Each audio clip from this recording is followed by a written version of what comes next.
I started out working in a whole bunch of different radio stations in Los Angeles, and then I went from station to station to station, and so I got out of the business. And then I started working in the music industry. I took a temp job working like as a secretary for someone in the music business, and then I stayed with that for a good 15 years, and I became a talent agent, and I worked with a whole bunch of pretty cool bands, I think. Beck, Dave Matthews, the Foo Fighters, Ani DeFranco, just tons of really cool rock bands that wanted to be in movies and TV shows.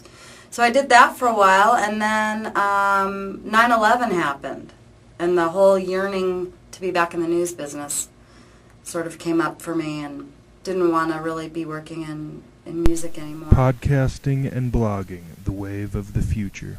My girlfriends that I worked with at KFI in Los Angeles told me about it. I had heard about it. There's a guy who used to be a DJ in Los Angeles on K-Rock, which is an alternative rock station, pretty popular. And he started the whole total, craze. And he was also an MTV VJ, and he got really into podcasting. And he was on one of the weekend talk shows in Los Angeles, and I happened to overhear it, and I started to want to sort of explore it. And so I just went over to Best Buy, and I got like a really crappy $10, $15 microphone. Plugged it into my computer, and just that was it. I mean, my first podcast was like, oh my God, this thing works, And then I started to just cover whatever I wanted. Montana news, national news. I just wrote news as if I was working. I did it every day so that I kept up my, my craft. And I interviewed the governor when I could, got out there, interviewed him, interviewed, anyone who would talk to me, just so I kept up my craft of newscasting and building newscasts and all of that. And then basically about 6 months into it, I guess, I ended up getting some better equipment and started to really try to figure out ways to get advertisers, because it's really the wave of the future, podcasting and blogging. Yeah. And so I started to explore every blog I possibly could and how they all got their advertisers, and I just started reaching out to everybody. And I ended up getting a couple, and I was making like a couple hundred a month. But then the other thing just really took off, so I haven't done the podcasting much, but I started a new talk show here, and so that's going to become my podcast. I'm going to keep updating the podcast site. It's still unbelievably in the top 20, and I haven't updated it in months. So I don't know how that is, but I guess people just like what I have to say. The future of newspaper and radio.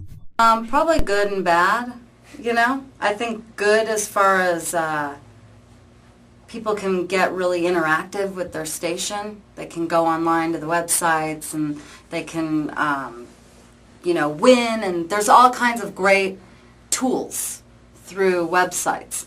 But also on the other side of it, I think, if you look at the print industry, print newspapers are dying on the vine now because of the internet.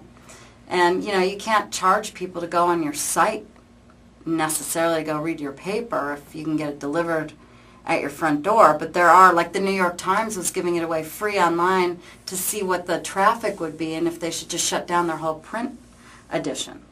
So, that's sort of monumental, actually. And I think as far as the advertising revenue is taking away from, it hasn't really hit us here in, Missoula, Montana.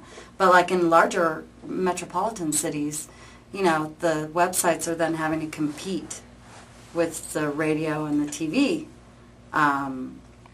So it's sort of it's a catch-22, if you will. I don't think that's going to go away, but I do think that the newspaper industry is going to start to make less money than they used to, and they're going to have to find ways to be innovative and portable for people on the go. And, nowadays everybody's, moving a lot faster and, in their cars, on airplanes, whatever, and they want to be able to have access to everything. You can't wait. Nobody can wait for anything. You got to have it on your phone. You got to have your your BlackBerry or whatever it is, and you have to constantly be in the know. So they're going to take a hit, over the next 10 years. Should be pretty interesting that way. But I think there's still always going to be a market for the print editions, just like people are still going to want to read books. You can get books and load them up on your PDA or whatever, or your laptop and take it with you, or even get a book on tape. But there's still going to be people that always want to read a book. Advice for future graduates. Help each other, because one thing that I learned out of college was that everybody promised they were going to help, but no one ever did anything. And so I had to make everything happen for myself, which is absolutely fine. But I try to help everyone all the time, no matter what. When I was a talent agent, people called. Well, none of the talent agents will talk to me. And so I would talk to every one of them. And I would say, I'm busy today, but call me Friday, or whatever. I think it's crucial, especially alumni from each different school should always help alumni, There should be groups where people just reach out to each other and help each other out. Especially now, with the economy the way that it is and jobs the way that they are, getting out of college is going to be tough to find a job. And so there has to be people that you can reach out to and get advice from and, tell you how to dress for an interview or tell you what not to say in an interview. Just give basic advice. Closing time. Open all the doors and let you out into the world. Closing time. Turn all of the lights on over every boy and every girl.